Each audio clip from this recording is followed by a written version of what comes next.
Choisis ton groupe pour survivre 24 heures. Solo ou duo.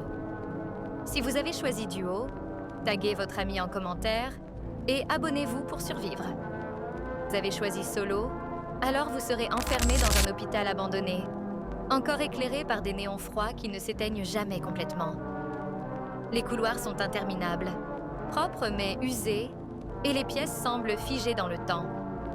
Certaines portes mènent à des salles normales, d'autres à des espaces qui n'étaient pas là auparavant.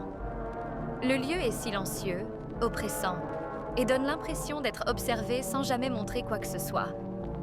Rien ne vous attaque, rien ne vous poursuit, mais rester trop longtemps dans cet endroit donne la sensation que l'hôpital n'est pas censé exister ainsi.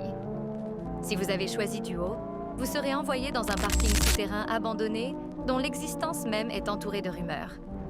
Il s'étend sur plusieurs niveaux identiques, sans sortie clairement visible. La lumière y est instable, froide, et laisse de vastes zones plongées dans l'obscurité. Des voitures anciennes y sont garées depuis des années, intactes, comme si leur propriétaire avait disparu sur place. On raconte que personne ne revient jamais vivant de cet endroit. Pas parce qu'il est facile de s'y perdre, mais parce que quelque chose y vit. Personne ne sait décrire cette présence avec certitude. Certains parlent d'une silhouette trop grande pour l'espace, d'autres d'une forme qui se confond avec les piliers et les ombres. Ce qui est certain, c'est qu'elle ne se montre jamais clairement. Plus vous restez dans le parking, plus l'atmosphère devient lourde, comme si le lieu lui-même devenait hostile.